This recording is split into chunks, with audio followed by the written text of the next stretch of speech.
The Patriots have nearly wrapped up their string of 10 organized team activities here at Gillette Stadium, and they just hosted their third in front of the media on Thursday. The biggest news of the day, Malcolm Butler was out on the field. You probably know the story by now.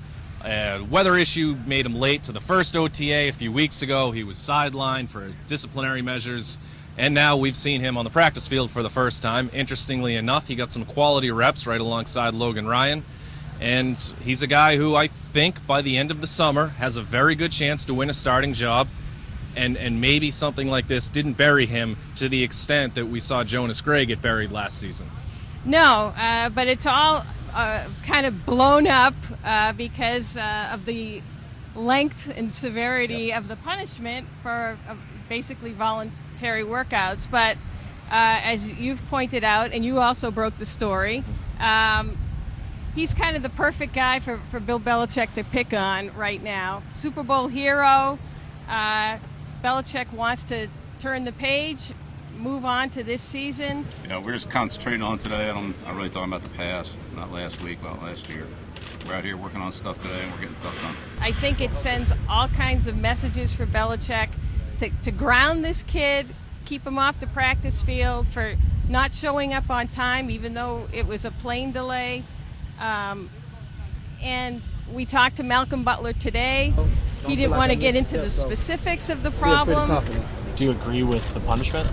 I'm really not going to get into that. I ain't no comment on that. But basically said he's been working hard in the classroom. Speaking of setting the tone, the Patriots dialed it down a little bit today, or at least more so than they had in the previous two practices that were in front of the media, especially as they head toward next week's mandatory minicamp. The quarterbacks didn't really get a lot of action until the very end of the session.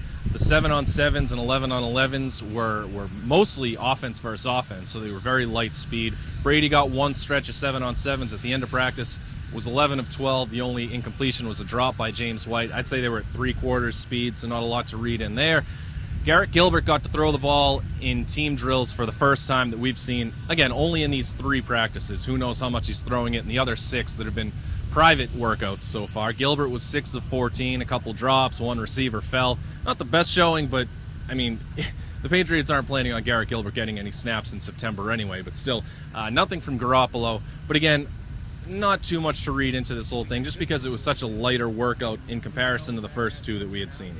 Yeah, and we get to talk to the coaches today, and we were talking to Ivan Fears about the running back competition and the competition, and he looked us right in the face and said, "Look, he ain't gonna know, what, until they actually start hitting people." And we haven't seen them with pads on yet.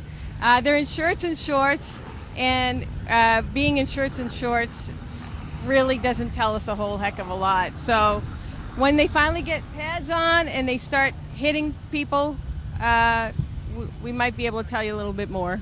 Yeah, that's why we've seen a wide range of guys missing practice or being held out of practice as they recover from injuries. I mean, a bunch of big names. Ryan Wendell, Sebastian Vollmer, Dante Hightower, Gerard Mayo, Chandler Jones, on and on and on and on. And it's not that big of a deal, especially for guys who really know the team as well as that handful of guys do. Brandon LaFell, another one. But Jamie Collins missed today's workout. We don't know why. I do know that he's had some extra treatment in this run of OTAs here. It's the second time in the three practices that we've seen him sit out. Last week when he played, he was tremendous. He was probably the best defensive player on the field. So it's something minor, but it's definitely something to keep an eye on, especially when Hightower and Mayo have been held out of this entire run, and we probably won't see them until at some point in training camp. And Spike's got the boot also. So, they're hurting for guys and linebackers making quality reps anyway. Yeah, not a huge deal. We'll see if any of those guys return in some capacity next week during minicamp. I remember last year Dominique Easley was held out of the entire run of off-season workouts, this 9-week stretch, or the first 8 weeks of that, and then they brought Easley out for a brief cameo at the end of minicamp. Maybe they'll get some of these guys some mental reps before they break for the summer and come back here in late July for the start of training camp. So we'll see you next week for minicamp.